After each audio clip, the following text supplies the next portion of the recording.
Bom, pessoal, já que eu não tenho como gravar um PT Vlog, não tenho como me teletransportar e a internet lá no estúdio ainda não está funcionando legal, então eu vou de audio post para vocês hoje.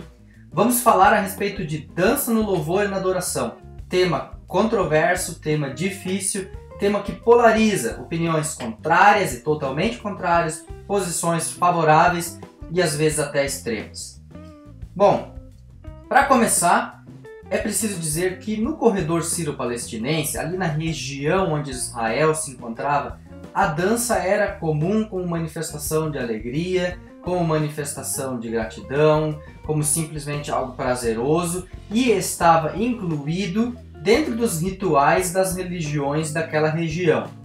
Aí você vai dizer, Alex, isso não serve para legitimar a utilização da dança no louvor e na adoração de um cristão. É verdade, você tem razão. Mas isso nos serve, essa informação é importante, para nós sabermos de que o povo de Israel, que ali nesse meio estava, de alguma forma, também utilizou a dança. Não por menos, 20 vezes aparecem as palavras que têm correlação com a dança no Antigo Testamento. São 3 termos em hebraico que expressam dança, todos eles vindo de uma raiz comum que significam movimentos circulares rítmicos. Se você lembrar, movimentos circulares rítmicos nada mais são do que, por exemplo, dança de salão, por exemplo, as danças, as cantigas de roda de crianças. Então, é algo bem simples e algo bem normal para a dança, que são o movimento e que é o ritmo. Nestas 20 passagens, não dá para separar aquilo que nós hoje diríamos de dança profana e dança religiosa, dança de salão e dança litúrgica. Nós não teríamos como separar essas duas dimensões no povo de Israel, simplesmente porque, por exemplo, nas festas, a dança fazia parte da celebração de gratidão a Deus. Uma das primeiras menções é de Êxodo 15, 20, onde Miriam, a irmã de Moisés, louva e adora a Deus com um grupo de mulheres que saíram dançando, agradecendo os feitos de Deus ali no Mar Vermelho, ou seja, a saída do Egito. Depois, em 1 Samuel, capítulo 10, versículos 5 a 10, nós lemos Saul em um transe profético, ele tomado pelo Espírito Santo, dançando e regozijando-se no Senhor. Parece, alguns estudiosos assim opinam, de que o transe profético, que incluía danças, movimentos rítmicos circulares, essa coisa mais espontânea, ela fazia parte da comunidade dos profetas. Nós temos uma referência a isso em 1 Samuel, capítulo 19, versículo 20 e seguintes.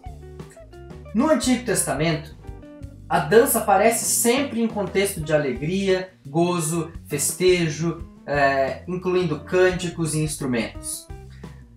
Quando nós olhamos as passagens, essas mais de 20 passagens aí onde o termo dança aparece, nós vemos, por exemplo, em Êxodo 32, 19, que o povo dança diante do bezerro de ouro. Aí você vai dizer, Alex, de novo, nada a ver. O bezerro de ouro era idolatria, eles estão dançando diante do bezerro de ouro, que é algo idólatra, eles não deveriam fazer isso. Você tem razão, mas observe uma coisa. O que eles conheciam e concebiam como culto a Deus? Primeiro, no episódio do bezerro de ouro, eles construíram o bezerro de ouro e deram o nome dele de Javé. Eles chamaram Javé de bezerro de ouro. Eles queriam dizer que Javé, o Deus que tirou eles do Egito, é igual ao bezerro de ouro. O que é falso, logicamente, mas que por outro lado nos dá algumas dicas de como eles viam a Deus.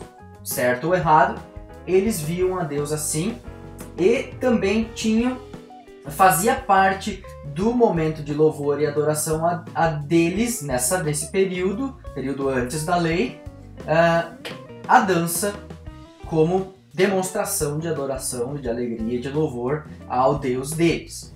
Certo ou errado, é uma demonstração que nós precisamos observá-la dentro do seu contexto. Segundamente, nós percebemos, por exemplo, em Eclesiastes 3:4, as contraposições entre alegria e tristeza, entre júbilo e depressão, digamos assim, entre chorar e rir, entre gemer, se entristecer profundamente e bailar e dançar. Ou seja, fazia parte da vida a manifestação da dança. Também ela pode expressar sentimentos religiosos, sentimentos como louvor, adoração, a gratidão. Em Juízes 21 a 25, conta-se que em Silo havia celebrações onde Deus era louvado e onde mulheres dançavam em rodas. Então parece que estava comum e bastante popular entre as pessoas que se utilizavam de dança para louvar a Deus nos diversos lugares onde Javé era adorado em Israel. Mais adiante, o Salmo 149:3 e o Salmo 150, versículo 4, relatam a respeito da utilização de danças no louvor a Deus. Assim também, Jeremias 31:13, onde virgens, jovens e velhos que estavam em pranto e tristeza por causa do exílio na Babilônia, agora dançam de alegria por causa da libertação que Deus havia lhes providenciado. Além disso, na volta das batalhas haviam danças de alegria. Isso nós podemos verificar, por exemplo, em 1 Samuel 18:6, quando as mulheres dançaram e cantaram após a vitória de Davi contra os filisteus.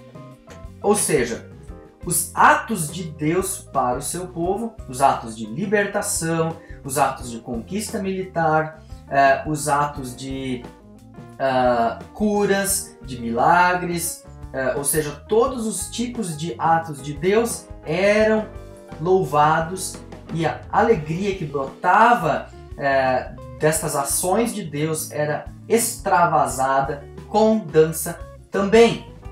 Então nós não podemos simplesmente dizer que a dança pertencia ao âmbito profano, enquanto que havia um âmbito religioso sagrado onde a dança não fazia parte. O que a gente pode claramente dizer é que no Antigo Testamento há, logicamente, a dança não estava talvez presente dentro do ritual prescrito dos sacrifícios no templo em Jerusalém ou no tabernáculo. É lógico que não, porque o ritual prescrito para o tabernáculo e para o templo são específicos para um tipo de cerimônia solene da congregação, onde ela se reunia, não aqui para ouvir a palavra de Deus, como a gente faz hoje nas nossas igrejas, mas para sacrificar. Aí é especificamente algo que acontecia e era prescrito, ou seja, as manifestações que vinham do coração, as manifestações espontâneas, elas não tinham lugar dentro da Assembleia Solene de Israel. Por isso é impossível você querer procurar dança dentro do templo de Jerusalém ou no tabernáculo. Mas você vai encontrar que todas as festas que aconteciam por motivação religiosa, ou seja, por adoração e louvor a Deus, elas incluíam muita dança, muita festa, o que culminavam com a Assembleia Solene lá no templo. No Novo Testamento, nós encontramos poucas passagens onde a dança aparece. Lucas 7:32, Mateus 11:7, Jesus diz que a atitude dos fariseus é de como crianças que ouvindo a música não dançam. Apenas uma alegoria de Jesus, sem muita consequência hermenêutica aqui nesse contexto. Na parábola do filho pródigo, quando ele volta, ele é recebido com danças. Há música e dança de alegria. Aí você vai dizer, isso é o contexto particular, profano, não tem nada a ver com o religioso. Mas observe que Jesus não faz uma menção dizendo que a dança era ruim ou que ela não fazia parte da nossa vida. Uma outra questão muito utilizada por aqueles que são contrários é com relação à filha de Herodias ter dançado e assim conquistado o padrasto, e por causa disso a cabeça de João Batista rolou. Pois bem, aqui de novo, se eu tirar do contexto e dizer que a dança serve para seduzir homens e então por isso eu não posso utilizá-la, Então, como é que ficam todas essas outras passagens que foram citadas da dança servindo como louvor e adoração a Deus? Então não dá simplesmente para extrair de um único versículo, ignorando todos os outros, um princípio geral. O que dá para nós percebermos é que a dança fazia parte da vida do povo de Israel e estava presente também nos festejos religiosos, nos festejos que expressavam louvor e adoração a Deus. Então não dá para nós separarmos essas duas esferas. Agora, partindo para a prática. Podemos ou não podemos dançar na igreja? Dá ou não dá? Primeiro, nosso templo é santuário do Espírito Santo. Observe que se Saul, ele dançou a partir de uma possessão do Espírito Santo, se Davi também, cheio do Espírito Santo, dançou a Deus, se Miriam, cheia do Espírito Santo, dançou a Deus, e nós, sendo santuários do Espírito Santo, podemos naturalmente dançar. Com certeza, se Deus te dá essa plenitude do Espírito e você se sente assim tão alegre que a dança é um meio de extravasar esta alegria, isso lhe é permitido. Desde que, como Paulo diz, tudo seja feito com decência e ordem. Porque, por exemplo, os coríntios, eles eram cheios do Espírito Santo, eles falavam em línguas, tinham vários dons extraordinários e tudo mais, e Paulo ainda assim os repreende porque eles passaram dos limites, porque eles estavam escandalizando as pessoas. Então, desde que a dança não escandalize as pessoas na igreja, desde que ela não se torne algo absurdo, leão rugindo e pessoas rolando pelo chão e fazendo coisas ridículas, por assim dizer, é permitido, sim. Minha experiência pessoal, junto com a minha esposa, que dançou balé, que trabalhou anos com o Ministério de Coreografia na igreja, é de que se a dança for bem trabalhada, produzida, com uma música correta, também teologicamente, se as vestimentas forem adequadas e se houver uma boa preparação, a dança pode embelezar um culto litúrgico. Estou aqui dizendo de um culto litúrgico, um culto que tem a sua tradição. E ali a dança ela aparece mais preparada, mais elaborada, e pode ser algo que embeleze o culto e utilize a nossa visão para despertar em nós também essa gratidão, esse louvor que as pessoas que estão ali dançando querem nos transmitir. Por outro lado, se você vem de um contexto pentecostal, onde as manifestações com o corpo são mais naturais, então você pode extravasar elas também de forma natural, com alegria, com leveza no seu coração, não é pecado, não é errado, desde que você também não precise plantar bananeira e escandalizar as pessoas como se dançar pelado fosse normal hoje. Eu creio que Davi estava sozinho, tá? Então se você fizesse no teu quarto, Deus não vai se importar se for de coração e verdadeiro. Agora na igreja isso fica um pouco complicado, né? A gente entende a situação, não dá para fazer assim. Então, pessoal, se nós somos templo do Espírito Santo, se Deus dá dons, e eu acredito que os dons de manifestação corporal, artística, eles fazem parte dos dons que o Espírito Santo concede a todos nós, então nós podemos e devemos utilizá-lo para louvar e adorar a Deus, não é proibido. Agora, como é que eu vou tomar uma posição? Eu sugiro para você, use discernimento. Tenha clareza de que em determinados contextos a dança não vai caber e que muitas comunidades não vão aceitar isso. Então é preciso tempo, calma e paciência, ou às vezes simplesmente dizer aqui não vai dar certo. Outros lugares são mais abertos, a cultura já lhe permite isso e você poderá introduzir ou utilizar essas formas de expressão sem maiores problemas. Antigamente, as pessoas não aceitavam nem teatro na igreja, que dirá aceitar em danças. Elas diziam que isso era pecado, mas isso é fruto do puritanismo, que ainda trouxe as suas raízes ainda perduraram no Brasil. E eu não quero ser aqui contra o puritanismo, mas é as nossas raízes que fizeram com que esse tipo de expressões corporais fossem vistas como pecado, o que a Bíblia de forma alguma afirma como sendo pecado, bem pelo contrário, elogia a atitude destes crentes que adoraram a Deus com louvor e com dança.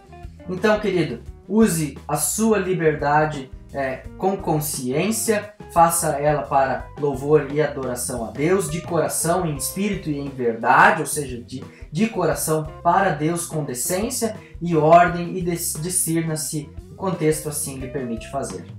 Um abraço e até a próxima.